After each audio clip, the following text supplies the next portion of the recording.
this episode, I talk with my friend, executive editor of Rue Morgue magazine and co-host of the Faculty of Horror podcast, Andrea Subissati. We go over our top 6 favorite Stephen King novels and a few honorable mentions.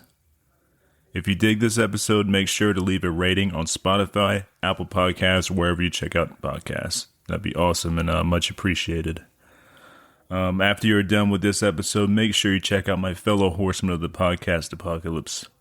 Everything Went Black podcast, Into the Necrosphere, the Necromaniacs podcast, Break the Apocalypse, Iblis Manifestations, and the Soul Knocks podcast.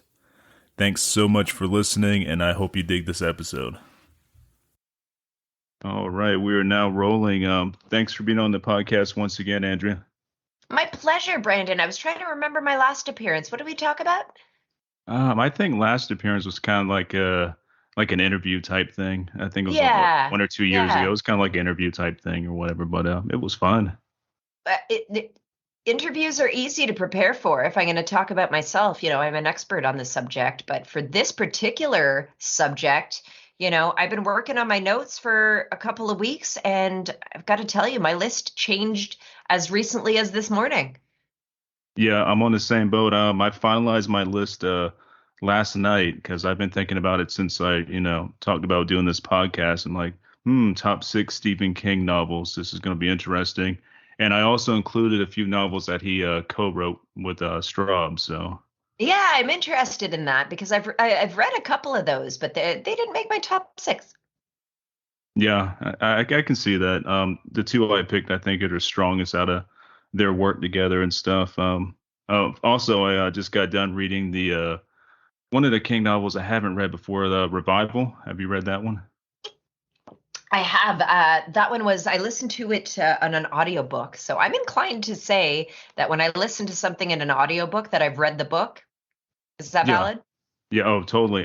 Half of these ones I got on the list here are all audiobooks because I subscribe to Scribd, and Scribd is awesome. It's like $11 a month. It's like unlimited audiobooks. It's not like whatever that other thing is that people use, Audible, where you have to pay for the books every month. Yes, I was very hesitant to join Audible. For the longest time, I was getting my audiobooks from the public library for free. And then actually it was a listener of the podcast who gifted me a 3-month subscription to Audible. And I was like, oh, this is it. I'm hooked. I'm in it now. So how it works is like, yes, it's a subscription, and your subscription includes 1 credit every month that you can put toward a book. And I think for some people, if you chew through audiobooks, if you chew through several a month, then that 1 credit is just kind of like, oh, that's all you get. And then you have to pay full price for more. I tend to invest I like epic books. I like long books. I like long form fiction and historical nonfiction. So I find I usually accumulate credits. Like I think right now I have 2 or 3 credits sitting in my account because I'm still listening to books I ordered a couple of months prior. So I get a lot of value out of it. I don't think I have ever once bought a book in addition to the credit that they give you monthly, just because that's how I listen. Well, that's cool. Yeah, that definitely works out. I'm kind of on the same boat as you two when it comes to the audiobooks and everything. I like long, epic ones, and pretty much anything Stephen King does is long and epic, unless you're going through his short stories, So I also like how Stephen King books, like the audiobooks, obviously, like we're going to talk about a bunch of them. They're from the 80s and 70s and 90s before there were audiobooks, and he has enough clout now that he gets some pretty big names to read some of his audiobooks. I know the audiobook for It is read by Steven Weber. I heard a rumor. I don't know if this is true, but I heard that he has an audiobook that's read by what's his fucking Franco face? James Franco? Uh-huh. I don't know. Big I don't name know, maybe. Celebrity, but I'm not a fan, and I'm kind of ooh. But still, all of Joe Hill's audiobooks are read by Kate Mulgrew, who's amazing. So yeah, audiobooks have a whole new dimension when they've got celebrity readers. Yeah, it really does, and it helps like to stay like I don't know, stay like paying attention to it and stuff because a bad reader can really fuck shit up for you. You know what I mean? Like like if they're Yes, real robotic and stuff, and I've encountered that before. It's like, I can't really, I'm not engaged. that's very true. That's very true. I think there's a handful of audiobooks that I've been like, I just can't listen to this person's voice. And it's a shame and it's nothing personal. And I'm not gonna, you know, call them a bad narrator, but it's a tricky thing. Even when the great Stephen King reads some of his own stuff, it's a little dry. Like yeah, he tries though. He does try to do like voices and everything, but it's like, He's not an actor, right? I think one of my favorite audiobooks, one of my favorite horror books, period, is The Girl Next Door by Jack Ketchum. And I believe Audible is offering that audiobook for free right now. So even if you Mhm. don't have any spare credits, you have access to that.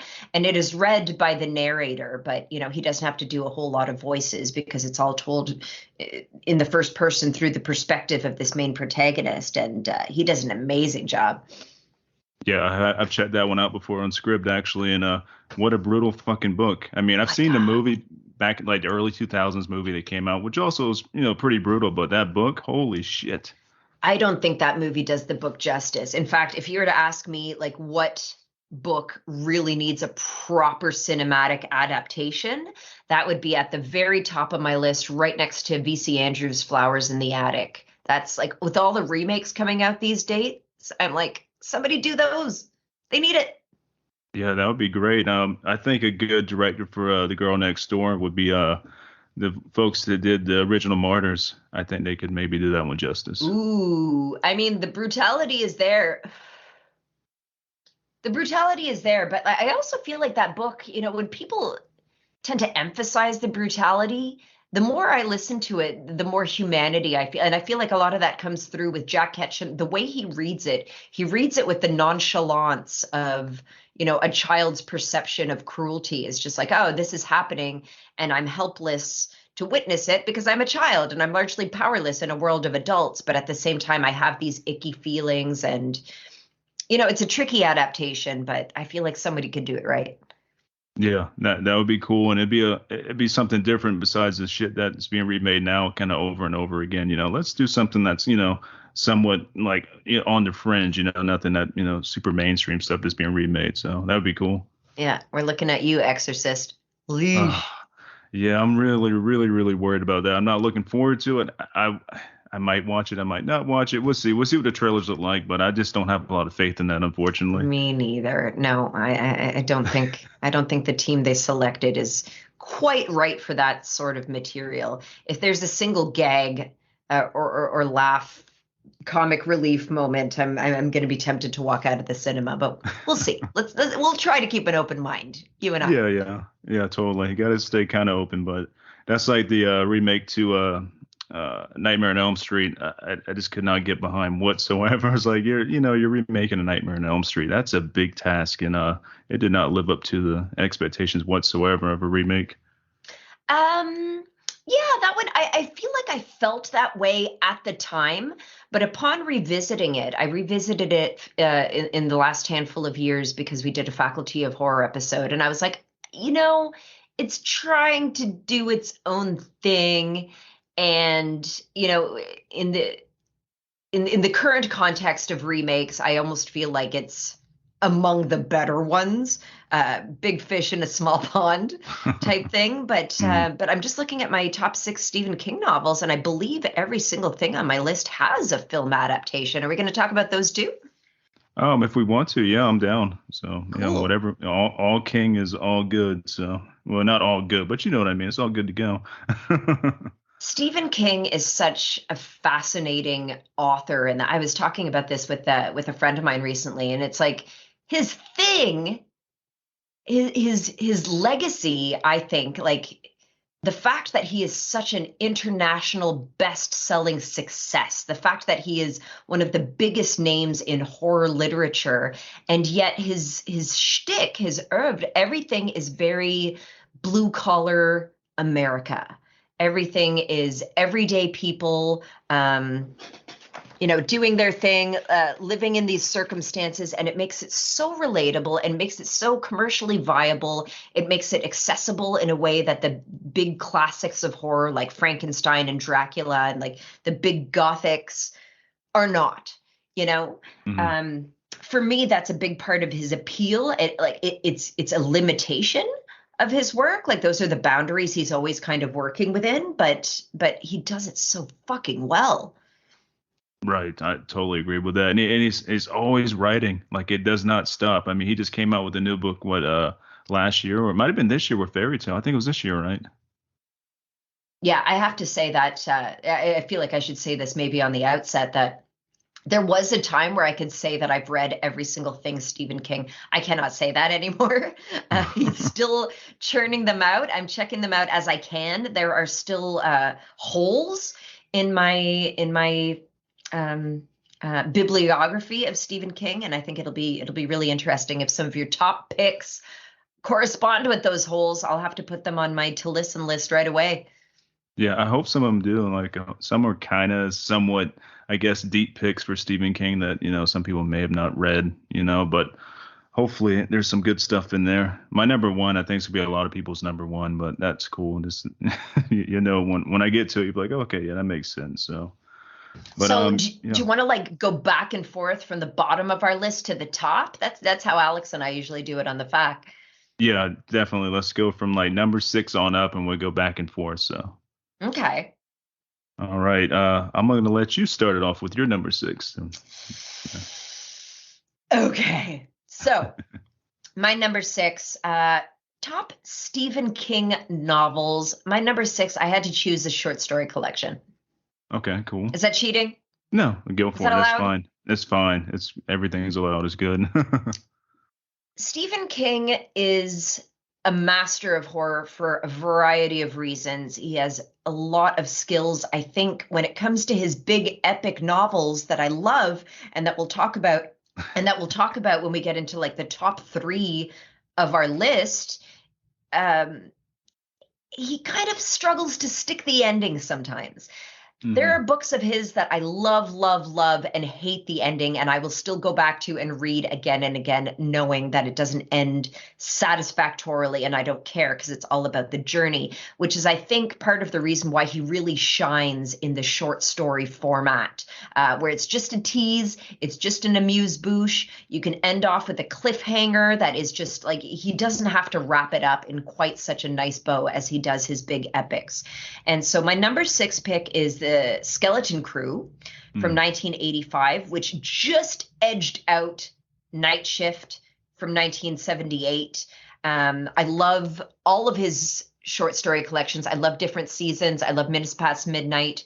But I chose Skeleton Crew just because I looked at all the short stories on those rosters, and I was just like, I feel like Skeleton Crew has the biggest bangers. The standouts for me being Survivor Type, The Raft, and The Mist. Nice.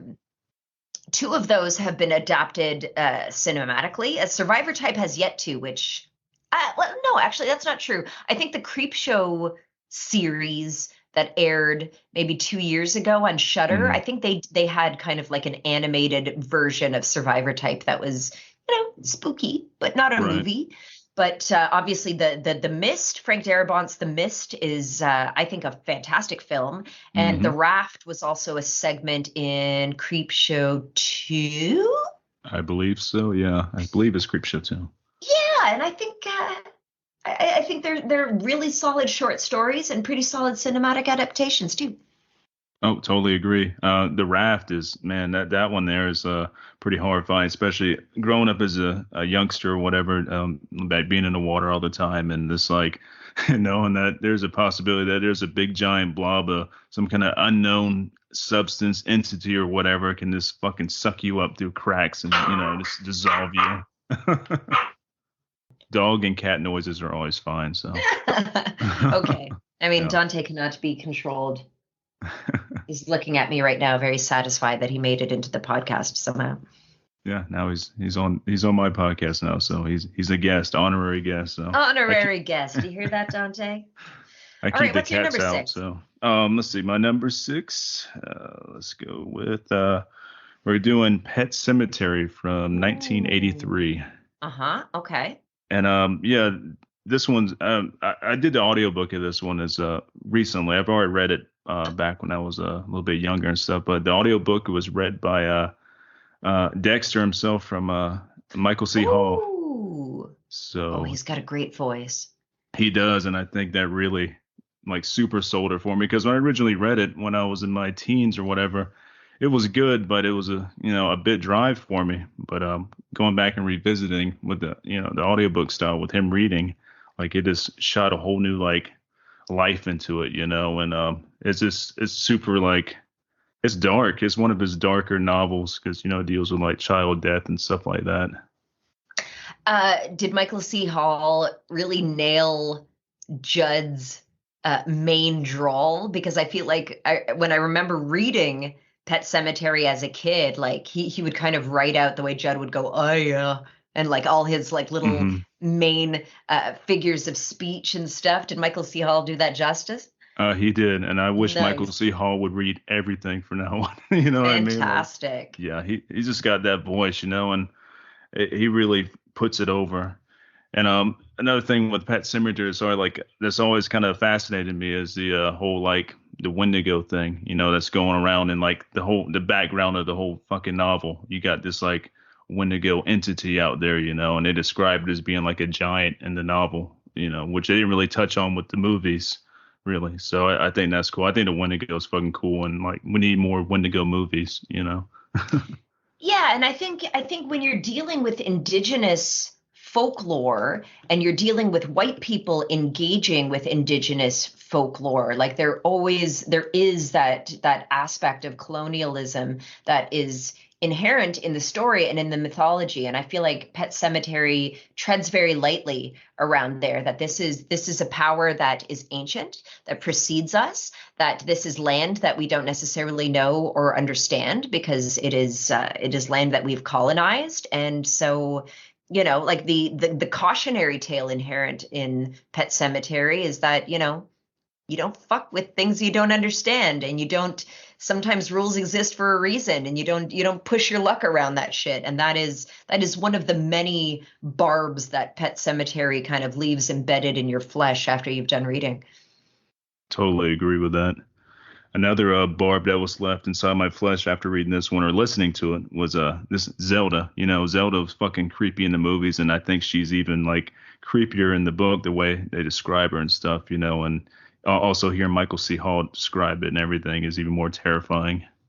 Yes, I'll reveal right now that Pet Cemetery was my number 4 on my list. So rather than kind of rehash all these things when we get to my number 4, I'll kind of give my thoughts on it now. But yeah, I agree. I think the Zelda storyline, and I think Stephen King is equally famous for being very detailed in the world he creates. And sometimes people critique Stephen King for giving so much emphasis to, describing all of the buildings in the neighborhood, for describing the weather, for describing every fucking blade of grass.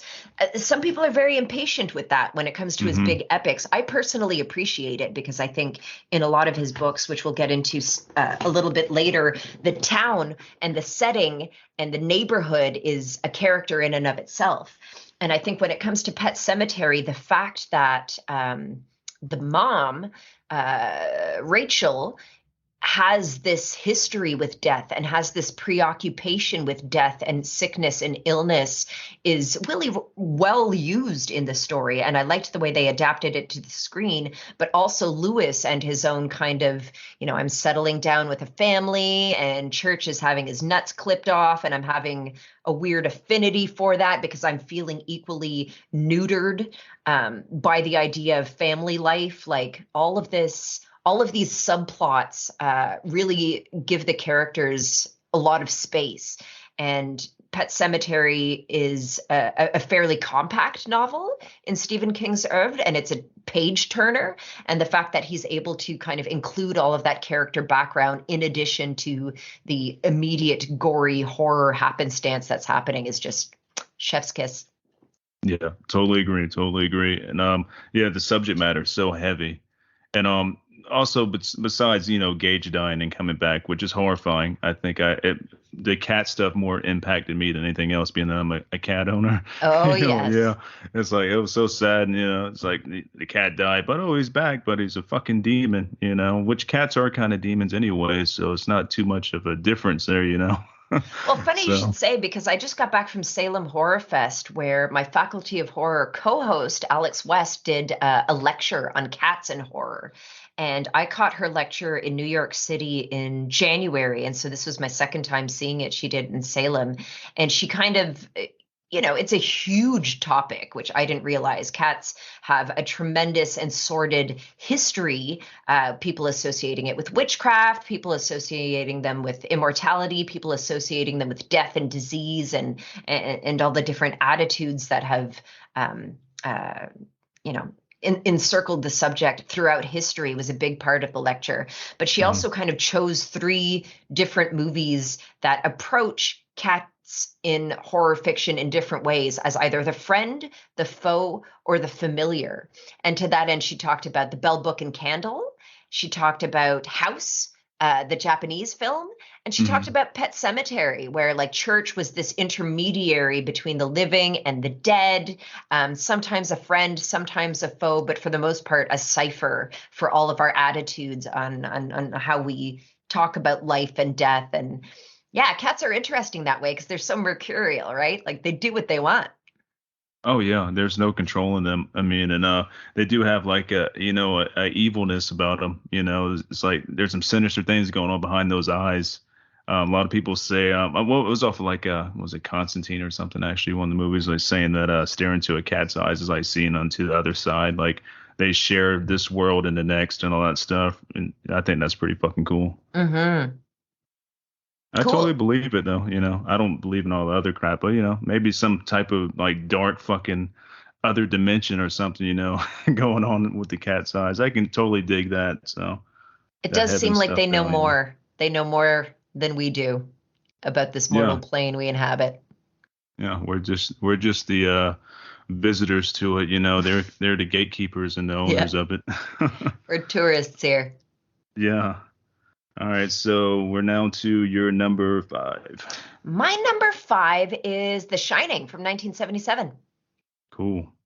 Now, this one is tricky for me because, as I've said in many interviews about myself and my career, and indeed we probably covered this last time I was on this show, my gateway to horror was through Stephen King. I kind of started with R.L. Stine and Fear Street, and then I moved on to harder stuff at a fairly young age. I remember I needed my mom to write a letter to the library to let me take out these R-rated horror novels that were technically above my age range, so I could watch them, so I could read them, and I Mhm. would read them, and then I would want to see the movie version, and that was actually my gateway into horror movies. And one of the first of those was The Shining.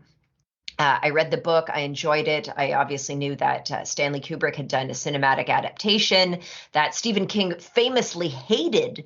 But I do feel like this is one of those rare occasions where the movie is perhaps superior to the book.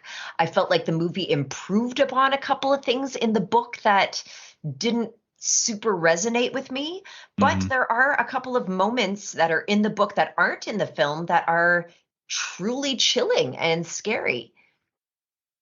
Yeah, totally. I did the audiobook of The Shining recently. Like, I reread, rewatch, or whatever. I mean, re-listen, and I can't remember who was narrating that. You said it was Weber, right? I think, yeah, Stephen Weber. I think did the Shining audiobook on Audibles. I know on Scribd as well. And yeah, there's definitely a difference between the movie and the audiobook and the novel. And I think the novel kind of gets a little bit darker, especially towards the end.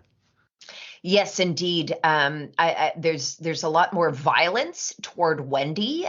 Jack is largely wielding a croquet mallet as opposed to an axe, and people take quite a beating. Whereas a Hmm. swing of the axe and it's kind of game over. So sometimes a blunt instrument is quite a bit more brutal. And it's funny that Stephen Weber. narrates it. I think he obviously has a connection to the role, having appeared in the TV miniseries, Mick Garris's TV miniseries of The Shining, which Mm-hmm. is famously maligned for some cheesy aspects and some questionable CGI. And it's a shame because he went a lot closer to the source material. And look, those hedge animals. So for Mm-hmm. those of you who haven't read the book, it's a hedge maze in Stanley Kubrick's movie, but in the book, it's these hedge animals, these topiary animals who kind of fuck with Jack while he's trying to work out in the yard. And I think especially if I'm in Canada, and winters here be dark and deep, and a coating of snow has this hugely dampening, silencing effect that's very surreal and it's very creepy. And I thought that the scenes depicted in the Shining book about the topiary animals and about turning away and hearing a crunch, crunch and turning around and seeing that the animals moved a bit, it was so crudely depicted in the TV movie, but in the book, it's scary as shit. Yeah, it really is. Like, they're intimidating. Like, yeah, the TV movie I dug when I first watched it. I mean, it came out on ABC was doing like their little mini series, like Stephen King mini series, like every other month or something like that, which was fucking awesome. I really enjoyed that, and I got to stay up late to watch those. So I remember liking the Mick Garris one, and I still like the Mick Garris TV show. It's just like the CGI doesn't hold up, which is 20 years old now. So, but I think the material's still good and still well done for what it was. It's forgivable. It's definitely forgivable, especially if you've read the book and you're like, I can see why they wanted to include this because it was so scary. But some things are just really hard to adapt to screen. And furthermore, I feel like what a lot of people perhaps don't discuss enough about Stephen King is he does have a saccharine streak. He does sometimes like to get into some warm and fuzzies. Mm-hmm. People remember that he wrote Rita Hayworth in The Shawshank Redemption, which turned into The Shawshank Redemption of the film. He wrote The Green Mile. So he is capable of these heavy, heart-rending, dramatic things. And there are elements of that in the Shining book where, in the end, it's just kind of like, I love you, Danny. And I get it, but it doesn't super resonate with me. And I liked that Kubrick's film kind of forewent that. I think that's the primary reason why I feel like Kubrick's film improved upon the source material in that it kind of excised some of that cheesy bits. Yeah, with the Kubrick film or whatever, you have that feeling of fucking cold bleakness. There's no like loving, sweetness or whatever in his version of it. It's just like cold and bleak, the way it should be. I think it's more terrifying that way. I find it more terrifying that way. And I think, King has famously struggled with substance abuse and alcoholism. And I think there's a lot of autobiography in many of his books that feature a central protagonist of like a white male struggling writer who's an alcoholic. I mean, who better to speak on that than a white male struggling writer who was an alcoholic? So Mm-hmm. he knows what he's talking about and he knows how to tell that stuff well. But I think for people who have experienced alcoholism from the outside, you're like, this substance makes this person a monster. This substance makes this household into a nightmare space. And I feel like that's where Kubrick went with it, as opposed to a less sympathetic depiction of the person experiencing the addiction. And that fucking resonated with me hard. Yeah, same here. Same here. Also, too, like you're saying, Stephen King's kind of went through all the stuff that most of his main characters go through. It's kind of like each novel, or some of his older novels, anyways. They're like it's him dealing with his own demons. It's like throwing him in there. All right, let's beat this fucking demon. I'm gonna write it out. I'm gonna put myself in the story. I'm gonna conquer this. If somewhat conquer it, but throw himself in there. So. And I think a lot of people find that tiresome. Like, I think there's a lot of discourse now about representation and we want variety in our protagonists and we want to kind of, the male gaze is something that permeates the genre. But at the same time, there is such honesty. I would rather Stephen King write about a perspective that he's familiar with than, I'm a teenage girl. Like when grown white men try to write from the perspective of a teenage girl, it's like maybe they can do it. Sometimes they pull it off, but it's like you don't know what you're talking about. Right. And when he speaks from his experience, and I think there's enough variety in his narratives, even if these central protagonists are similar. It's honest, Mm-hmm. Writing what you know, right? What you know. Yeah, it makes it a lot more honest, like you're saying. And yeah, I think only dude that kind of nailed writing from a female's perspective in a little teeny bit of a way. Maybe it's because such a long time ago, was R.L. Stein. Reading some of those novels, like, all right, I can see that. It kind of reminds me of like some schoolmates or something like that. But yeah, that's a hard one to pull off. It is. It is. It can be, especially if you go as deep as he does. He writes from this certain perspective, and then he writes in a certain setting that he's very familiar with. And again, I think that blue collar, working class, middle America setting is such a tremendous part of his career and why he became the household name that he did. Yeah, and he kind of wants me to. He's kind of influenced me a little bit to visit Maine. I've never been to Maine before, so I just want to see it. Me I don't want to live there, neither. but I want to see it. I know that there's a whole tourism industry surrounding like visiting some of these landmarks, and of course you can go by his house, his mansion now with like he's got like dramatic bat festooned gates, and I think it's really cool that he owes his career to his honesty of the middle American experience, and he still lives in Maine. He didn't fuck Hmm. off to LA to live large in Beverly Hills. Like he's still that guy. Yeah, which I find really cool. He's probably sitting on his porch right now playing guitar. you know, Love that. it's fucking awesome. All right, so we're going to my number five, and this is kind of like this is not a Stephen King classic, I guess you would say. It's not up there with like It and all the other stuff. This is a fairly newer novel, but it is The Outsider, which came out in 2018. The Outsider. I loved the miniseries. Loved it. As Me far as too. cinematic adaptations of his work go, that was fantastic. That one was a rare example of I saw the miniseries before I checked out the book, and yeah, enjoyed it very much. Yeah, I did the same thing. I was watching the miniseries first on HBO. I was like, oh, this is fucking good. And after the miniseries is over, I decided to read the book, which is kind of weird. Usually it's the other way around. But the book really stays close with the miniseries, and the miniseries really stays close with the book. There's not many changes there, Yeah. which is, I guess, pretty cool. As long as you didn't like read the book beforehand and you go watch the miniseries, like, oh, I know what's gonna happen. That's usually kind of lame. But yeah, that's another dark one. And dealing with like killing kids and stuff's always pretty fucking dark and messed up. And I like the fact that you're dealing with some type of like changeling creature that's old as shit. Like I think they said it's from like prehistoric times almost or something before that. It's like, and they don't ever explain exactly what it is, which is cool. I like the mystery there, and it's so fucking evil. I mean, it's out there fucking eating kids, taking people's like appearances and stuff. I mean, it's pretty brutal. Yeah, I agree. And I think another strength of The Outsider is in this police procedural, like as opposed to some of his books where it's an everyday person kind of, dealing with this evil and having to take the law into their own hands. We are privy to this police investigation. And I really appreciated how the book was mostly about we need to entertain irrational possibilities. We need to entertain the supernatural, which, a lot of true crime and stuff are just kind of like, these are the facts and this is the evidence. And, the biggest thrust of The Outsider, in my view, is that they consulted somebody who was skeptical but open-minded. And it's just like, we need to understand this thing on its terms and do the best we can. And I thought that was a really original and interesting take on something like this. Yeah, definitely.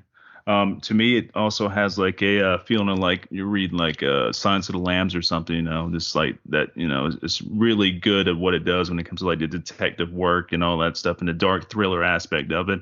And thrown in like the supernatural is just like a bonus. I would have been Mhm. happy if if at the end it was just you were just dealing with a regular serial killer, but this is like a little bit of icing on the cake when you're dealing with some type of like supernatural creature that can morph into different people.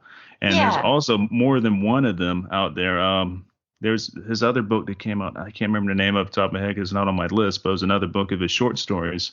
There's a kind of continuation of The Outsider or you find Oh. out there's not just one of those outsiders out there, and they kind of like, kind of throw it that way in the book too. Like, all right, I might not be alone or whatever, and yeah, they kind of. I got to figure out the name of that novel. It's a bunch of short stories that came out right after The Outsider did. But anyways, there's more than one outsider, and that's fucking scary, knowing that you got another one of those out there in the world.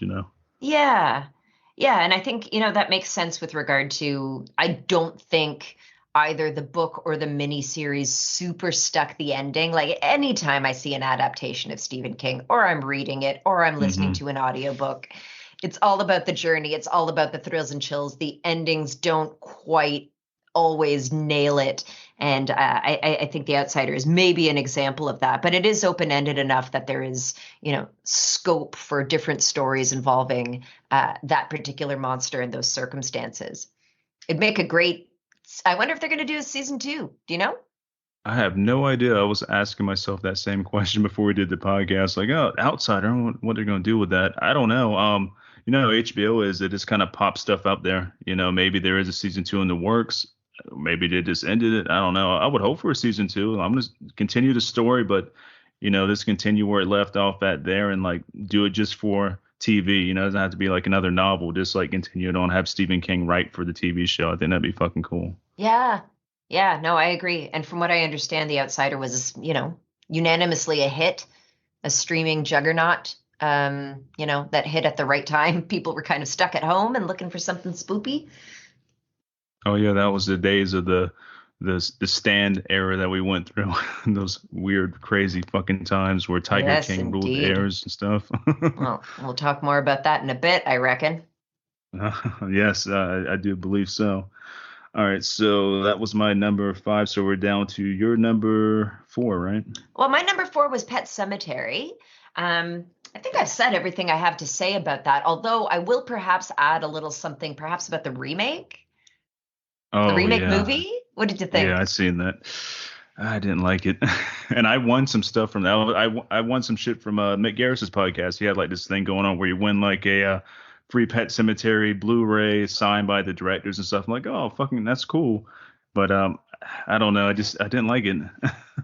So I went into it kind of like they were being very, I felt like watching the movie, they knew what the audience expected. They assumed that you had seen and loved the original, and that, spoiler alert, Gage was toast. And I Mhm. felt like the movie really flirted with Gage is in the street. What's going to happen? Gage is fucking around. What's going to happen? And then, boom, it's Ellie that gets killed. And so Mhm. already I was kind of like, okay, they're trying to do their own thing. They're kind of switching up. But I was annoyed with it. I was frustrated with it. And I remember I was watching it with my partner in my living room, and all of a sudden there was a moment where Ellie was attacking Rachel, and Rachel's like already totally on board with the this is not my daughter. I don't know what the fuck this is, but it needs to get the fuck away from me. And she kicks it in the chest, and it goes flying across the bed, and it kind of hits the wall and falls down. And Dustin just burst out laughing. And he burst out laughing. And then I started laughing. And then for the rest of the film, we never stopped laughing. And I think it was one of those movies where once I got on its wavelength, I started having fun. Once I stopped expecting it to be what I wanted it to be and I met it on its own terms, I started to enjoy it on its own level. I still think the original adaptation is superior in many respects, but like, do we really want a rehashing of that? Do we really like, how is someone going to top that? The best they can do is give us a different take and tickle us a little bit. Right. Yeah, totally agree. You can't top that. And I will give it some props for like trying to reimagine it and stuff. That, that's pretty cool. And it wasn't the most terrible thing I've ever seen. If I was to score it out of 10, I give like a 7, which ain't bad. And Yeah, you yeah, know, same here. and I feel Salem, like yeah. there are other stories that desperately need a cinematic adaptation, and even stories like that desperately need a remake. Pet Cemetery isn't among them, but it was a tall task, and I think they did the best they could. Didn't they kind of touch on the Wendigo thing with the remake? I thought they did. I don't remember for sure though. Maybe it's been a minute. Yeah, same here. I think what was it? I saw it like it came out what 4 or 5 years ago now, maybe some shit like that. Yeah, and I think like it's also worth mentioning that the Wendigo, between Poltergeist and The Shining, and so, like it's such a bona fide horror trope of white people on haunted indigenous land. It's Hmm. tropey, it's hammy, it can be um, uh, a really quick and dirty explanation for things, and so yeah, again, in this day and age, audiences, they don't want they want you to approach indigenous folklore and stories with some sensitivity and some common sense. Right. And from what I recall, Pet Cemetery tread carefully around those parts. Yeah, definitely. All right. So I am to my what do we got here? Number four. And You're number four, yeah. yeah, my number four is a classic that everybody fucking knows. Well, at least would hope most people know. If they don't, they should definitely check it out. But that would be the 1975 novel Salem's Lot. Ooh, good one. Yeah. That one didn't make my list by a hair. It was on my list. It was off my list. It was up. It was down. But a great pick and another great example of, there have been a couple of swings at cinematic adaptation, but I feel like they have yet to fully fucking clinch it. And there's a possibility that'll happen later this year. Oh yeah, I've heard about that. That another Salem's Lot might be coming out. Which I enjoyed the original one from back in what was this in the 70s or was it early 80s? I think it was There 70s, are right? two. Yeah, they did the second one, which was fucking weird and crazy. Yeah, there's a writer for Rue Morgue who he's a big Stephen King head, and we talk about Stephen King all the time. And he has a weird love for that second one. I think Rob Lowe was in it or something, but it's kind of hard to find, and I haven't been able to get my hands on it. I have watched the Toby Hooper miniseries many, many times, and I Mhm. have love for it, and I have criticisms for it, but there's some chills in there. Yeah, definitely. And the cool thing about the novel, it ties in with something that did not make my list because I couldn't narrow down which novel I wanted to like include in this, and that's the Dark Tower series because I just think it's fucking amazing. But this ties in with that, you know, Barlow and stuff. The priests that's in Salem's Lot, they appear in somewhere in the Dark Tower in that universe, which is fucking pretty crazy. But Stephen King ties everything around the Dark Tower universe anyways. So, but Yeah, I thought that was cool as shit. that's so interesting because I think that is the one biggest glaringest hole in my Stephen King repertoire was when the Tower was coming out. I would see it at the library, and it was coming out in like a serialized form. And Hmm. so I would just look at the shelf and it would be like, oh, the library has the Dark Tower 1, 2, 4, 8, and 9. And I'd be like, okay, if I can't read it all at once, like I don't want to. And so I Right. never got around to it. And even to this day, I never came back to it, perhaps because I did see the movie, the Idris Elba movie, and I was just kind of like, do I need to? Oh, you definitely need to check out the books. The movie Yeah. was Eh? like a teeny like 2% of what the novels are like. But if you're gonna go through all the Dark Tower series, you're gonna need about 2 years of your life, just for that. That's how long it took me total to get through all the audiobooks because No every kidding. fucking book is epic as shit, like 15, 16 hours, 20 hours for one book. Wow. Yeah, it took forever, but it was worth it. Like, and when you get to the end of the Dark Tower, I won't say anything about it, before you can check it out. But it's like, what the fuck what did I just read? Like it's such a like downer of an ending, and a lot of his stuff are downers, but especially the Dark Tower series. Holy shit! Cool. But it ties in with almost everything in the Stephen King universe. The Stand ties in with the Dark Tower, like everything.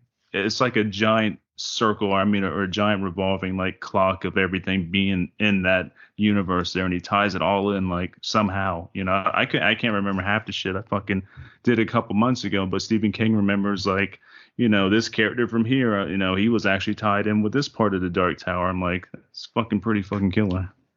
That's cool. That sounds so cinematic. It's a shame they didn't drive that home. I mean, I do remember watching the movie and being like, "Oh, Pennywise. Oh, Castle Rock."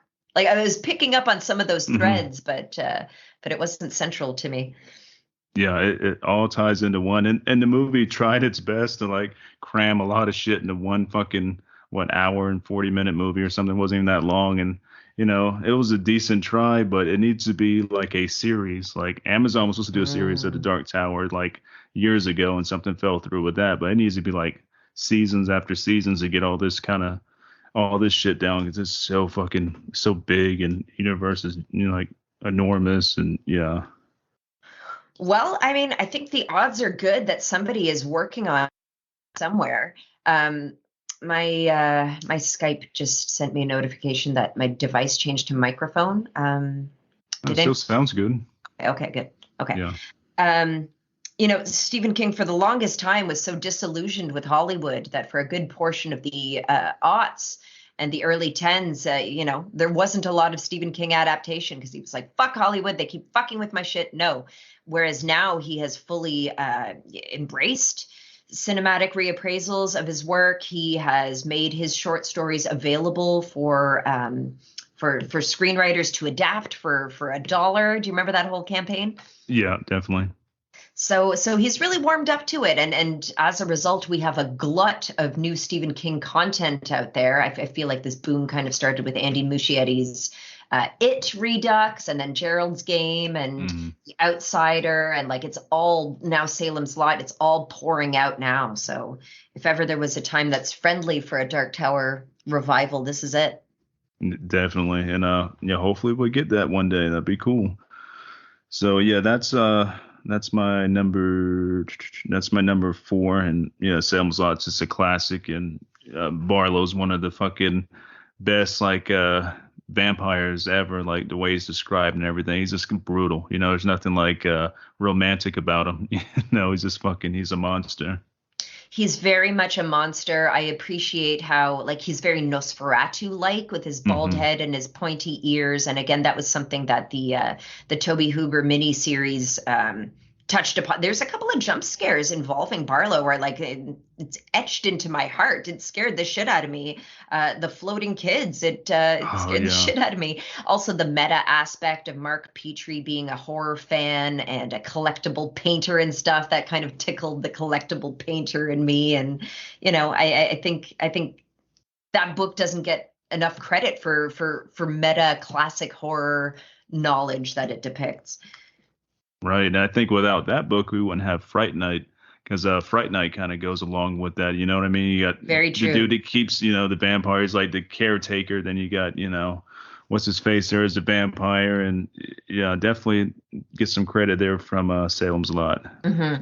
Yeah. All right. So down to your number three. My number three is Misery. Nice. And that would not be my number three if not for the fact that Faculty of Horror did the movie Misery earlier this year, Hmm. which prompted me to listen to the audiobook. And I could not believe, like, I think anyone who got into Stephen King young, you read it as a kid and you understand it on a certain level and you feel like you know it because you've read it and you've seen the movie a dozen times. And yeah, that's Misery. Going back to the book and listening to it as an adult, I read it completely differently. And, a lot of people say that Misery is one of the best examples of a cinematic adaptation, one of the best movies to be adapted from his work. I have to say that the book is so much better. And Hmm. I feel like the movie capitalized on some of the more cinematic elements of the book, that which you can depict on on screen, that's not happening in Paul Sheldon's head. But what is happening in Paul Sheldon's head is so fucking dark that if you feel like you know Misery because you know the movie well, you need to go back to the book because it's a whole other layer of horror going on there. Hmm. Totally agree with that. It's been a while since I went back and checked out Misery, but it's on my list going back and doing audiobook versions of it. I'm sure the audiobook for it's probably killer. So I can't remember who narrated it. I don't know if they were a celebrity, but they did an incredible job. And it's one of those, like, I don't know if this ever happens to you, but sometimes when an audiobook really affects me, whatever I'm doing at the time, if I'm cooking, if I'm walking Dante or whatever, like sometimes those things remind me of that audiobook and that story and that moment because you were so immersed in that moment when you were doing that thing. I Hmm. have this like paint by numbers kit where it's like affixing rhinestones. I don't know if you've seen it on my social media, but it's a picture of Dante as Dracula. Hmm. And I think I've seen that. yeah, so when I was listening to the audiobook, I was working on that rhinestone thing and just chewing through it and loving every minute. And now every time I go back to work on that thing, I want to listen to the audiobook again. I want to get back into that headspace. It was so immersive and so terrifying and dark.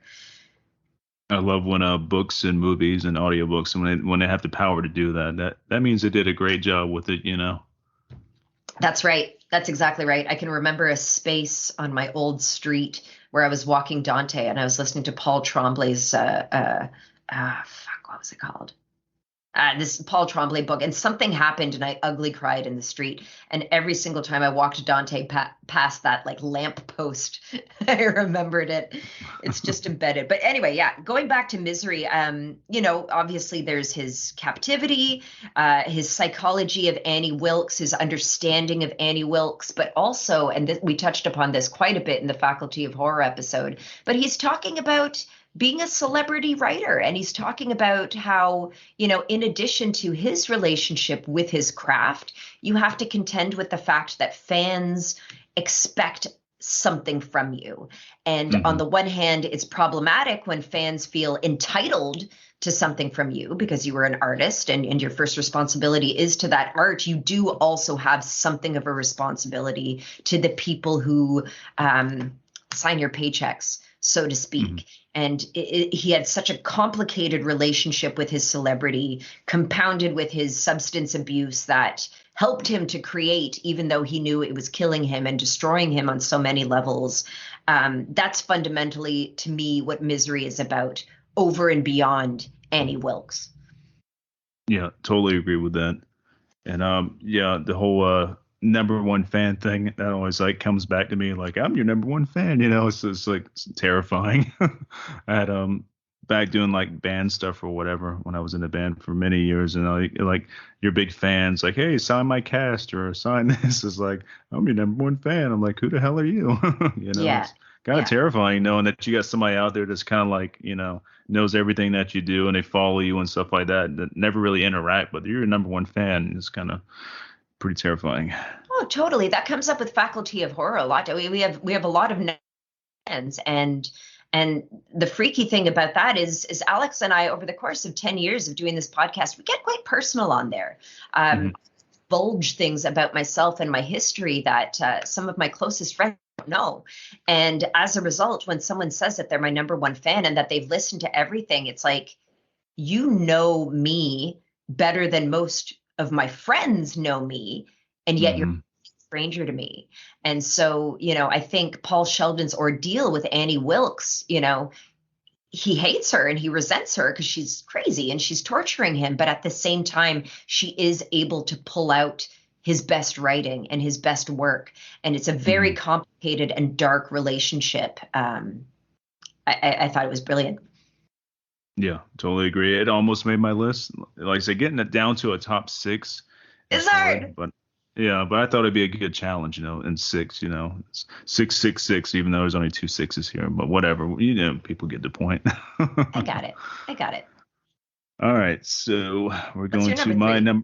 number three for me. It's going to be the first of the. I think actually it's the only one that it's a co-written book here. It's the Talisman by Stephen King and Peter Straub. Another one that, where is my movie? Oh, this would make a great series because it's fucking epic. I think this was like Stephen King's like besides the Dark Tower stuff, like his big push in like kind of the fantasy horror type thing. You know what I mean? This one's like Lord of the Rings type epic. You know what I mean? Like, and it involves werewolves, which really sold me on it. Like this kid has a werewolf friend that's helping him out in this other world that's similar to ours, but we have the same people in the other world, but they're different and meaner, and there's monsters and wizards and shit. Like, it's so fucking epic. Yeah, there's this alternate reality, which is kind of reminiscent. Well, it's not reminiscent of Stranger Things and the Upside Down because it came first, but I definitely felt shades of that in it. I remember reading it as a kid, and it was very clear to me visually, which is usually the sign that it would make a great film because everything Mm-hmm. is very cinematic in the way that it's described. And it's interesting you should mention, excuse me.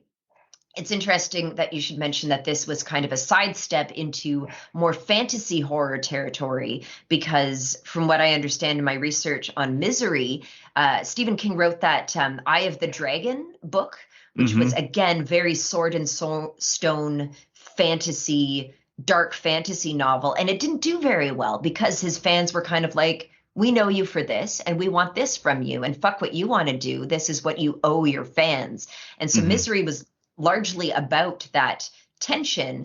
And from what I understand, Eye of the Dragon didn't do very well commercially. I quite enjoyed it. But The Talisman is, he didn't give up. He still wanted to play around in that world, and he did very beautifully in The Talisman.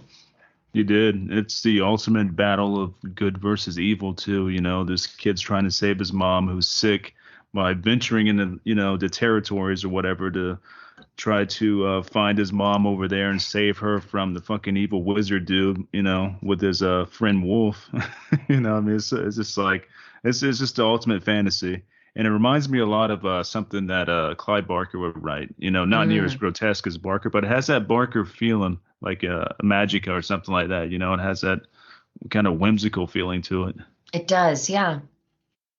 So this was a good one. I read this one a long ass time ago, and I totally forgot what it was called. I was searching for it for years, and I was just googling it one day, like what the fuck is this book here? I didn't know the name, I didn't know who wrote it, none of that stuff, and then I found it on Scribd, the audiobook version of it and stuff, and I revisited it a few years ago, and I'm like, man, this is so good. I'm so glad I found this one because it was missing for so long. Like, what the fuck is it? And it needs to be a movie. I don't know why it Hmm. isn't a movie, a TV show. Like, this is like pure gold here. It is, and it's another big fucking mother fat ass of a book. And I think, Mm-hmm. sometimes people see the size of the spine of that book and they're a little bit intimidated. And again, I was speaking earlier about Stephen King's inclination to go into too much detail. The Talisman is a page turner. You will Mm-hmm. chew through all that and in the blink of an eye. So if the size intimidates anyone, don't be scared. Yeah, Or be don't be scared scared. of it. Yeah, don't Be be ready to scared be or be scared. scared. Be scareder. Also, too, while we're talking about this, one of my honorable mentions that deals with the Talisman, if you read this one, is The Black House. No. Oh, yeah, The Black House is a continuation of The Talisman, Ah, and it is fucking dark. It goes more horror than fantasy. Like, what's his face? Let me get his name here. I'm not calling him what's his face here, but the boy, damn, where's it at here? Oh, Jack or whatever. He's grown up now, and okay.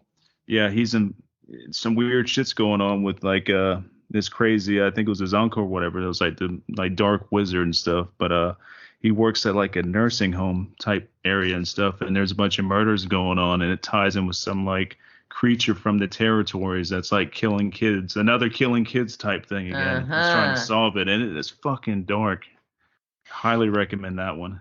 It sounds a little bit like Dr. Sleep, where again, we've got this, psychic boy who is up against otherworldly threats that he could not possibly understand. And of course, Mm-hmm. in maturity, that trauma manifested itself through addiction, another hallmark of Stephen King. But, he also ends up in this palliative care role of nurturing and helping people kind of cross the boundary between life and death. And I feel like Dr. Sleep is another example of Stephen King's a bit cheesier, warm-hearted, Mm-hmm. family-friendly inclinations that I'm not super with.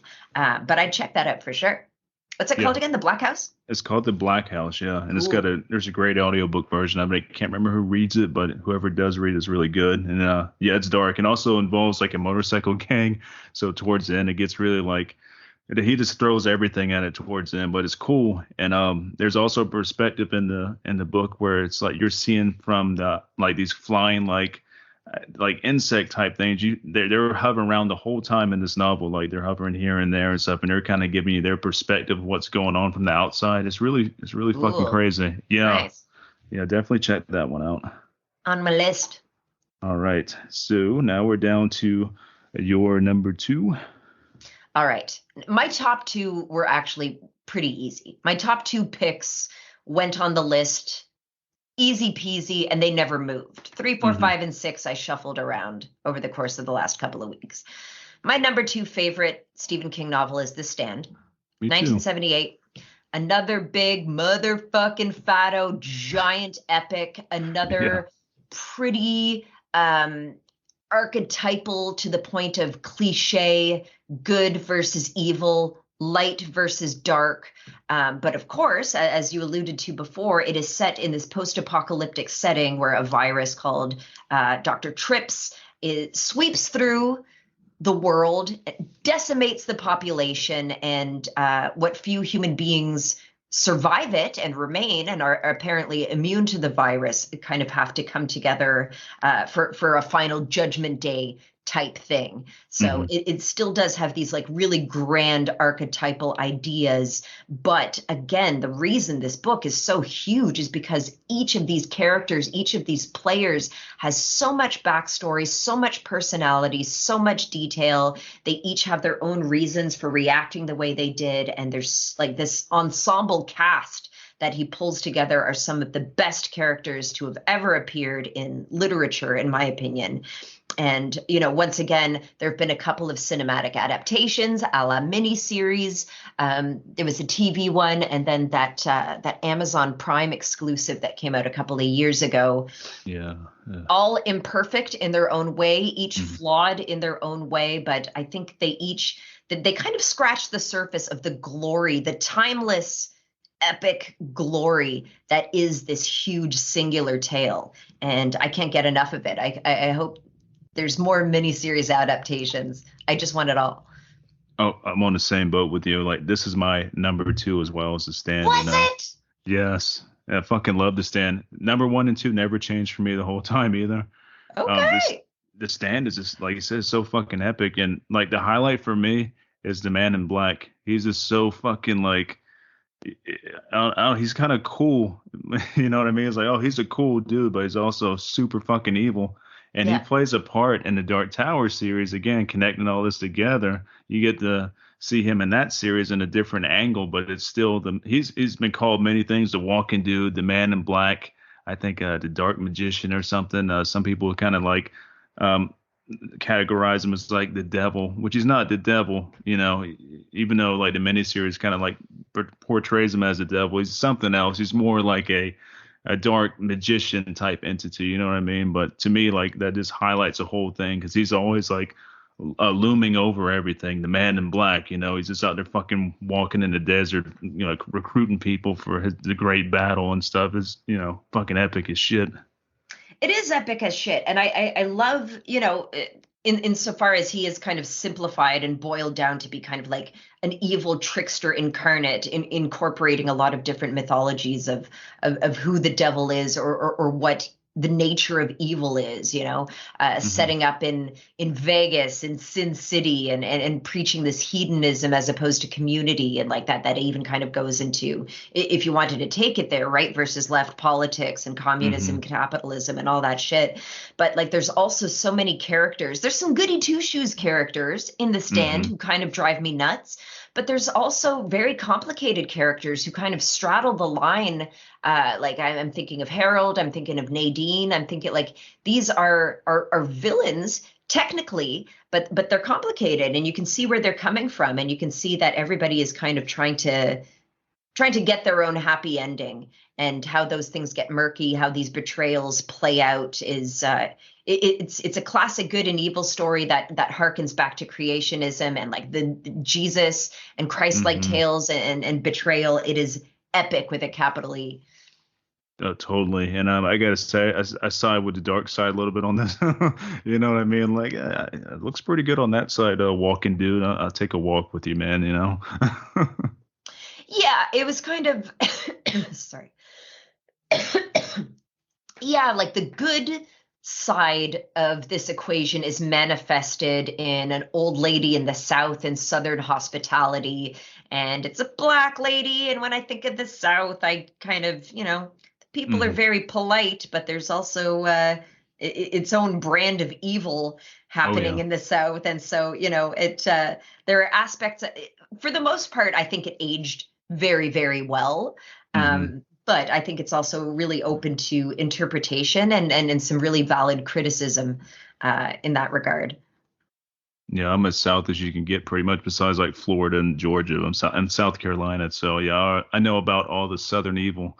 Like I live in the Bible Belt, and yeah, just me walking around, I'm like a controversy, I guess, like because there's like a church every 2 miles around here and stuff. So fun times. Yeah, God-fearing population, and you can take that faith into good places or bad places, and yeah, I think that good and evil are manifested in these complex characters who have faults, and they're not perfect leaders, and people still have to choose their path, their own path to good or evil within this rubric, and it's done in a really interesting way. It is. And touching on like the new miniseries, I wasn't a big fan of it, didn't hate it, didn't really like it, but I thought Skarsgård was a fucking great Man in Black. I agree. He was a fantastic Randall, because he had that sex appeal. He had that seduction. He had that megalomaniacal follow me because I'm so charismatic type thing. And I thought that was, it felt very modern. It did.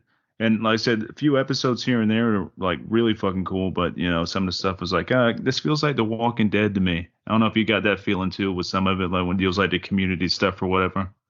Well, I mean, like it is an epidemic. It is a plague. It is, and I think with the success of The Walking Dead, it's kind of hard for people not to draw on some of those tropes of, like the bodies piled up and the infected and the infection. And yeah, I get it. They also tried to do a really weird time loop thing where sometimes they're in the present, sometimes they're flashing back. I think that was confusing to a lot of people who weren't familiar with the story. But ultimately, I feel like that miniseries is intended for super fans, just to be like, the story, what's going to happen. Here's a more modern take on it. Right. Take it or leave it. And I'm all down for more remakes or reimaginings of the miniseries or whatever. Like, keep on bringing them out because it's just a great story. I want to see more of it. So. Yeah, same. And I find this happens to me a lot with Stephen King. I think it's because I read them very young. I watched the movies very young. Sometimes the casting in these movie miniseries, even the most flawed ones, sometimes the casting is so good that like I will always think of Stuart Redman as Gary Sinise. I think Fran, Molly Ringwald, it wasn't her best performance, but she had the look. And sometimes when I think back, when I think back on The Stand and events that happened in the book that didn't happen in the miniseries, I still kind of picture it being portrayed by those actors just because they were so fucking good. Yeah, totally. And Rob Lowe, that's how he kind of got his, like, I guess kind of how he got going there was his portrayal in the original miniseries or whatever. And, Rob Lowe's a good actor, but I always associate him with The Stand. So he's Nick. Yes, 100%. All right, now let's see if we get our number ones. I'm gonna do my number two, which is it's The Stand. Hey. Yeah. So my number two is The Stand, and everything you said I agree with, and it's an epic battle, good versus evil. If you haven't read it, you should definitely check it out. It's a big ass fucking book. There's no audiobook of it, I don't think. Have you came across an audiobook of this? I have haven't, but I am convinced that there is one because I had dinner with a couple of friends and I asked him how work was going, and he's like, I'm doing very routine mechanical work right now, and I've been smashing through the Stand miniseries. And who did he say it was narrated by? I can't remember if he said that, but one does exist. Okay, that's good to know because it's not up on Scribd, and I checked Audible before. I didn't see it there, so maybe it's around there now. That'd be a good one to check out as an audiobook, though. It's interesting to me because I remember The Stand was when I was a teenager, it was always on the shelf, and it was the type of book that, like, I read it cover to cover the first time, obviously, but in the years that followed, I don't think I ever reread it sequentially. It became a book that I would pull off the shelf and I would open anywhere in the story and start reading. And I could spend an enjoyable 2 hours just like back in that world, not necessarily in sequence front to back, but even just peeking in again on those old characters and what was going on was super fun. Okay, Yeah, The Stand by Stephen King. It's narrated by Grover Gardner on Audible, and it is 47 hours and 47 minutes. Damn, it is that's available for purchase for $55.26. Oh man, okay. Well, but again, if you have Audible, it's still just 1 credit, so it's the cost of your monthly subscription. And it was released on February 14th, 2012. So I don't know why it's on Scribd. Maybe it's got an exclusivity with Audible clause or something. That's possible. Hopefully it'll pop up on Scribd eventually. That'd be cool. But damn, 40 something hours. That's a long one. According to my friend, the narrator is excellent, and I think they would really have to be because, again, it's an ensemble cast from a variety of backgrounds, and so to pull off all those accents, all those characters, to really give them life, I'm interested. I'll have to check it out. Yeah, same here. It'd be good to revisit it again in Audible form. So, all right. So we are down to the number Brandon, one. How much do you want to guess? How much do you want to bet that our number one is the same? I'm 92% sure it's the same. Me too. Me too. Just because for it to not have come up yet in our top 6, to me means it's either at the top or not on there at all. But I have a feeling we have the same number one. Do you want to say it? Sure. It would be possible we have the number one. Do you want to say it? Get it? It? Yeah, it. It is it. Yep. Nice. It's it. What is it? 1986 is It. Another big fatto. Flawed? Absolutely. Problematic? Absolutely. Shitty ending? 100%. Still my favorite book of all time. Agreed. Yes. Scared the shit out of me, pulled my heartstrings. Many cinematic adaptations, but my favorite remains the original miniseries. Maybe I'll let you go first. What do you love about it? Like a lot of things you said there, it's fucking terrifying. Especially when I first came in contact with it was in novel form, and that was back when I was like way too young to understand this shit. I found the book. I think my uncle left it at the house or something. Like they moved out or something, and we moved in, and I found it. I just remember it being fucking humongous. I'm like, I did try to read it, and it didn't work out that well. So when the miniseries came out on ABC, that was my first real experience with it. And that shit kept me up for fucking months. Tim Curry's portrayal of Pennywise was fucking terrifying. Yeah. I first came across it. It was a yard sale in my neighborhood. It was a sunny Saturday afternoon, like the likes of which is described like, Saturday afternoons in the summertime when you're a kid is so beautifully captured and portrayed in it in the first half when we're dealing with these kids growing up in Derry. And I was walking up my suburban street in suburban Ottawa, and there was a yard sale, and there was a bunch of novels just lying out in the grass. And I saw a paperback copy of Stephen King's It, and it was selling for 75 cents. And there was a little round sticker on the back that said 0.75. And I still have that copy of it. It is fucked. It is being held together with tape and love. It is falling apart, but I always kept that little price tag on it because I always, I continue to marvel that the book that turned me into the horror fan that I am today, the book that started it all, that changed my life, that transformed me, cost me 75 fucking cents. I Wow. love that book. I think it's a book that, as I said, I chewed through so much Stephen King at a young age. And when Stephen King writes children, and he writes how children are afraid of the boogeyman and how it's a vague, amorphous terror. And here you've got this cosmic monster who essentially preys on children by Hmm. looking into and exploiting that vague, amorphous terror that they have of the unknown, be it the boogeyman in the closet, be it the thing under their bed, be it a sight in the town that continually gives them the creeps, be it clowns, Hmm. chlorophobia, which is so common. He writes those kids and their terror so beautifully that as a kid, I was super invested. Yeah, he gets there and he goes inside your psyche and like this pulls out all the fucking horrible shit from our childhood. That's another thing I like about it. Just like I've never had an issue with clowns. I'm good on clowns, but he's still Pennywise is still a scary fucking clown, and he's more than that though, which is even scarier. Like you said, he's some kind of like he's like a cosmic fucking darkness. He is like the deadlights. He's like a big giant fucking ball of fucking evil that can take form of The whatever you Eater of fear. Worlds. Yeah. It's so epic too. Like everything Stephen King does is pretty epic, but that's also epic knowing that this is pretty much the evil, and it's Hmm. been around for since when dinosaurs around from what it was said in the novel, even before that. Like he's been around since the beginning and stuff. And another scary thing with the novel there is like like he goes in each kid's head and pulls out what they fear most. And there's one scene in there with the giant bird. I'm not a big fan of big giant birds. I just think they're creepy as fuck. So I'm not seeing like I think it's in a junkyard and he's getting chased by this giant fucking bird, and the way to describe it and everything is fucking terrifying. Yes, and again, like that's not in the movies, Mm-mm. but again, when I think back on it, I can picture that scene so cinematically, and I'm almost glad that the movies didn't tackle it because I'm just picturing a terrible CGI bird that's not scary at all, and people are like, that scene sucks. It's like, no, it's so fucking scary.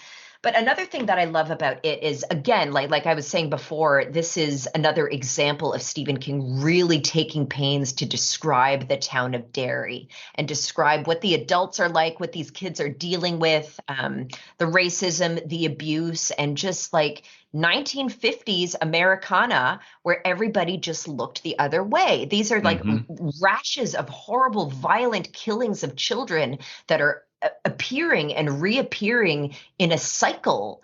And this town is just kind of like, well, business as usual. We don't know what it is, and it's dark and it frightens us, so we look the other way.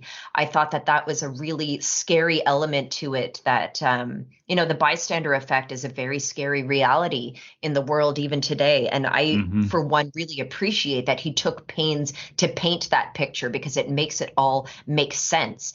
And again, going back to how Pennywise or it, the entity, would kind of attack these kids based on their individual psyche and predispositions and stuff. I also liked how when we fast forward to them as adults, they repeat those cycles again. The fact Mm-hmm. that Beverly essentially married her dad, the fact that Eddie essentially married his mom, like all of these childhood issues and traumas manifested themselves in these people's adult lives, even though they completely forgot what happened to them as kids. And again, like this was portrayed in the book as the influence of it, that he kind of Mm-hmm. almost wipes their memories, so to speak. But again, in common parlance, we could just, it's trauma, it's repression, it's something that a lot of us can relate to, that it's only when you go back to your hometown and you're there again and you feel the way you felt as a kid. That was articulated so beautifully. Oh, 100%, 100%. Like he nails all like the fears we had growing up, and also too, growing up in a town that looks like everything's good and great here, but the darkness underneath all that, like it's nothing is as it appears. Everything's fucking not bright and shiny, especially Hmm. in Derry. Like fuck Derry, I never want to move to Derry. Derry was real. Fuck that, it's so bad. I really want But to visit it though. Yeah, yeah, visit would be fine, but not staying. No, no, not at all. Um, dare I ask what you thought about the Luca Guadagnino? I think I said Andy Muschietti earlier in the podcast, and that's incorrect. So if you wouldn't mind fixing that if you're editing, but Luca Guadagnino's It Chapter 1 and Chapter 2, huge Warner Brothers box office blockbusters, so to speak. I remember they were very interested in getting coverage in Rue Morgue, and like it was such a huge promo push. When Hmm. It Chapter 2 came out, they flew me down to LA, and I got to go to the premiere. I got to go to like all these events surrounding it, and I watched the movies, and I was like, this ain't it, man. This Right. doesn't feel right. Like, what? How did you feel about it? Same fucking way. I went to the theaters to see both of them. The first one, I was like, I was hopeful going into it. I'm like, all right, cool. It remake. It's been a while. Like, I got a little bit of confidence in the director. Let's see what happens and stuff. But I don't know. It was too bright and shiny for me. It was too, I don't know. It was too like poppy or something. You know what I mean? Like with the miniseries is fucking bleak and it felt more analog, I guess. Like the new one, this felt kind of like digitalized, like the shiny, and I don't know. This didn't have the same evil feeling. It didn't really do much for me. No, I felt like Pennywise kind of lacked menace, just because he was too CGI and he was too silly. Hmm.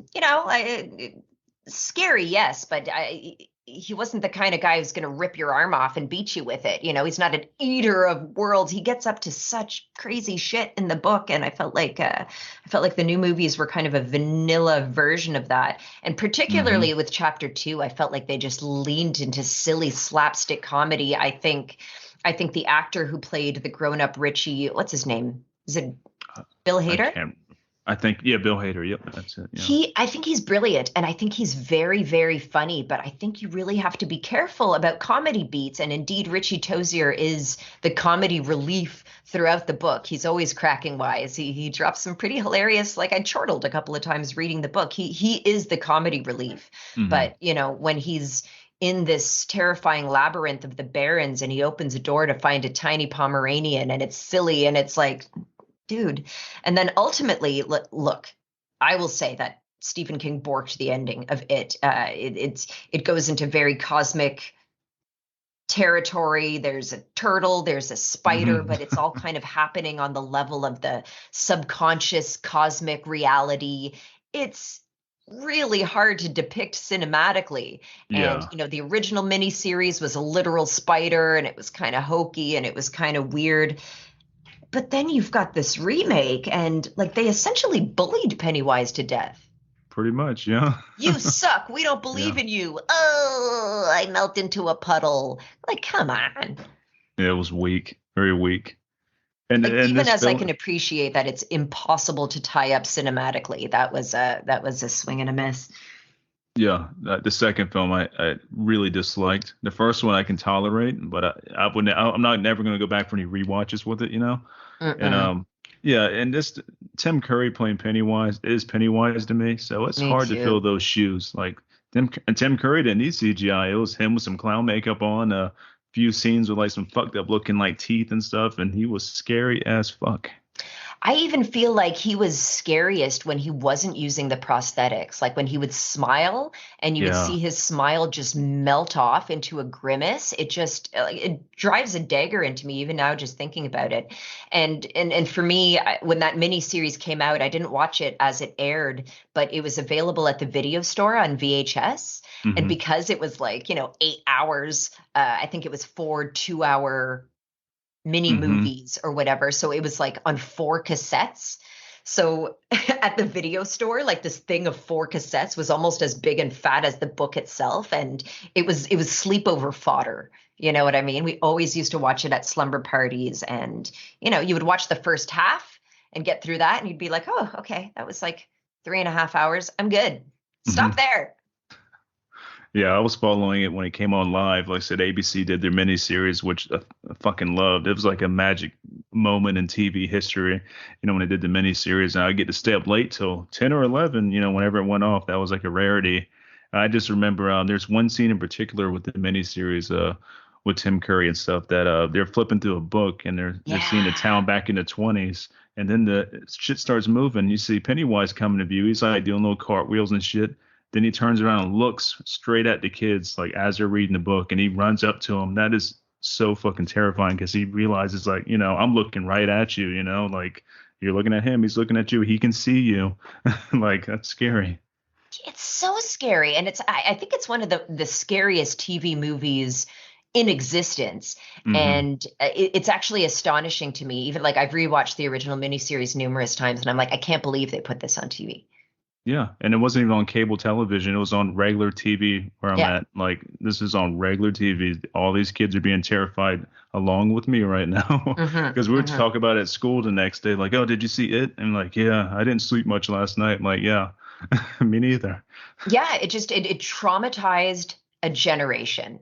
And I think, yeah, I think it will top the list of many horror kids of our generation, just because that it was so accessible, even if you were younger, even if you couldn't rent the rated R movies, even if you didn't want to, read the well over 1,000 pages of the novel, which you absolutely should. Hmm. Um, if you're captured by it in any way, shape, or form. I think we would be remiss if we didn't mention that there's a very problematic sexual Oh scene yeah. Yeah. involving the kids that, as a fan of the book, and, I've gone on record as saying it's my favorite horror novel, and I stand by that. I, Mm. I find myself called upon to defend that scene, and I've tried, and I can't. Yeah, it's a rough one. Yeah. It's crude, it's unnecessary, it's yeah, I've really tried. I've tried to kind of take the tack of like, is this kind of Beverly's sexual awakening? Is this, I feel like it's posited as her release from her father having sexual control over her, which I could understand to a certain extent, but Hmm. when you read it, it's written in such a soft core erotica way that it's hard to take it for anything but shock Yeah. value and kids getting it on. It's not cool. If I ever get a chance to interview Stephen King, I would want to talk at length about that scene. That would be awesome. Yeah, well, his Yeah. his waiting list is I think about a year now. Oh If you wow. put in an editorial request, and Hmm. because I do a magazine month to month, it's never worked out, but maybe someday. Well, you need to fucking interview him. He needs to like let you like cut in line there because that'd be fucking cool as shit. So Yeah. I tag him on Twitter sometimes, Hmm. because he does respond back to people and like you never know. Like, hey, I'm doing a movie. I mean, a top 10 list of your movies or where. Let's tag Stephen King because you never fucking know. I've had people comment back on Twitter I never thought would comment back. Like big celebrities. I'm like, oh, maybe Stephen King will be there one day. Who knows? Stephen King is, I'm glad you brought that up because in addition to opening up his work to cinema again, and then there's this glut of Stephen Kingery all around everywhere, he Mhm. is very active on Twitter, and he's also not afraid to be like, hey, Donald Trump, this is fucked up. Hey, it's Mhm. COVID-19. Let's stay home.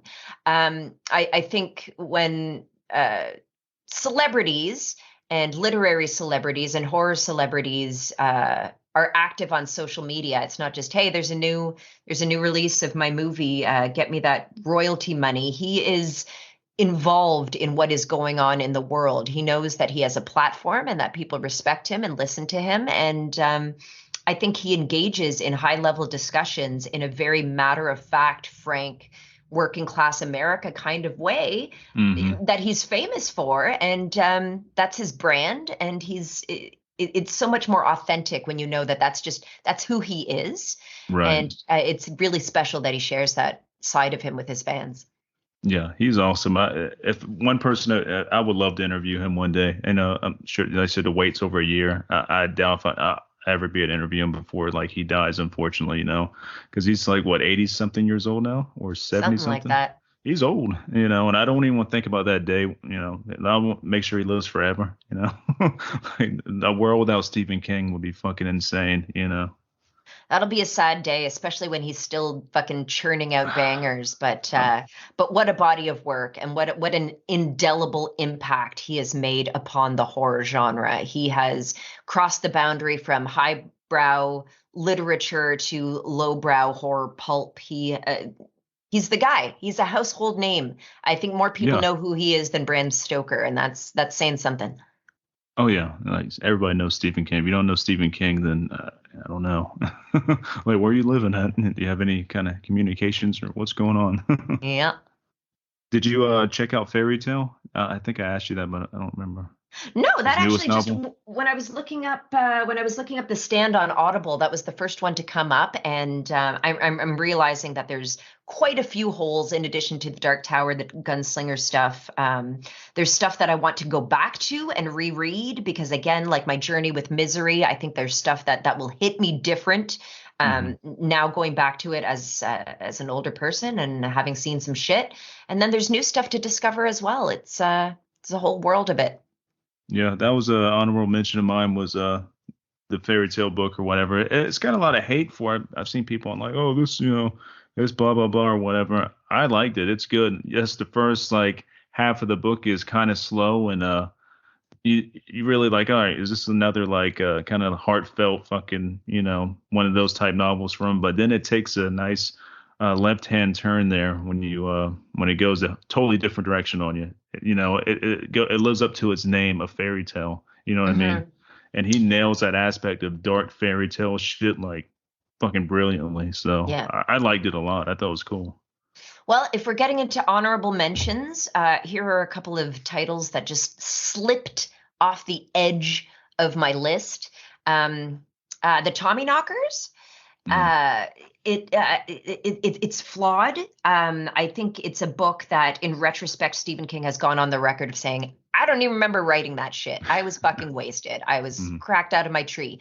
I think there's some things about it that are really, really interesting. And again, going back to what I mentioned, King's ability / proclivity to go into tremendous detail of the town. I think the Tommyknockers is perhaps an example of a lot of that was a bit superfluous. It wasn't quite as necessary as it was for it and for The Stand. I don't think it needs to be quite as long as it is. But again, he has dabbled in so many archetypal horror tropes. He's done vampires. He's done epidemic zombies. He's done like this is his Aliens tale. And I thought it was worthwhile. I also want to honorable mention. Did you ever read Desperation? I did. Desperation was cool. Yes. And it also had a TV miniseries adaptation. That one, I can't remember specifics, but it really got under my skin at the time. That's high on my list to revisit. It didn't make my list because, again, it's been too long, and I don't think I could speak to it with any lucidity or remember what it is I really loved about it. But something about it did something to me. Yeah, and with Desperation, as you said, there's like a TV series adaptation of it or whatever. I just think of Ron Perlman as that sheriff that's from Desperation. Like he is the guy from the novel too. They picked that role like perfectly for him. Like that's who I envisioned when I was reading that story. So yes, agreed. That sheriff is fucked up in Desperation. Yes, sir. Yeah. Great book. That's a long one too. But Stephen King, if you're expecting a short fucking story that's one of his novels or whatever, yeah, it's gonna be a long haul, but it's worth it. Yeah. I mean, and even if you like mini bites, again, his short stories are tremendous. He's got several collections that are all fucking bangers. Different Seasons is a set of 4 novellas that are like huge. Like some of his short stories, like I can't remember which collection has Apt Pupil. But that is a tremendous short story. It is terrifying. There's, Lawnmower Man, which had its own crazy cinematic journey. There's, God, The Langoliers, which the worst, best movie adaptation ever. Agreed.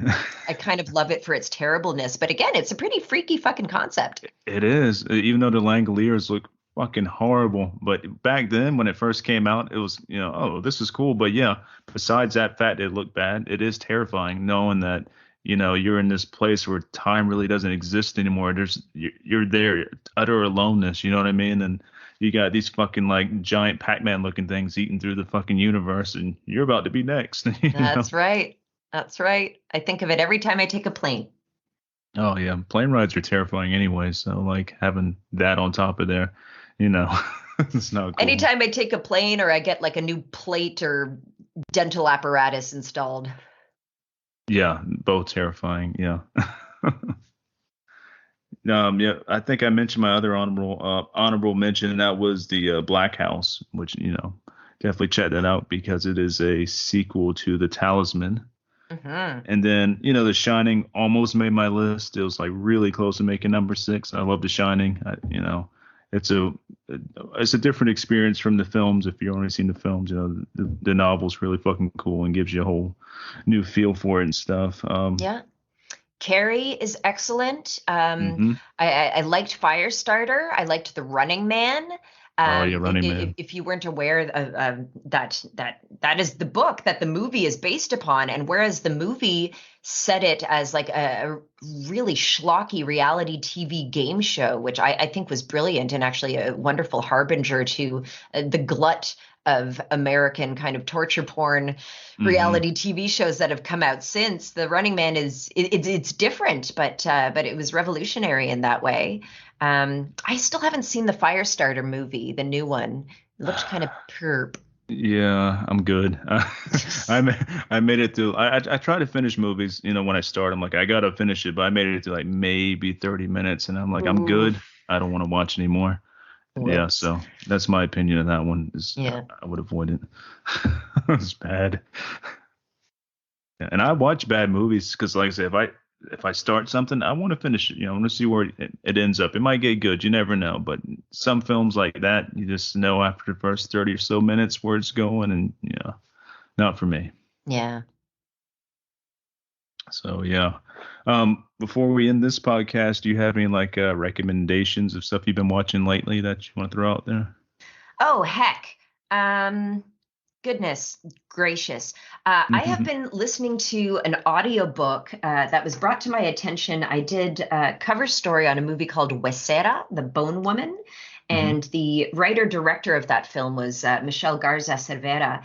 And she tipped me off that the Latin American Stephen King is an author by the name of Mariana Enriquez.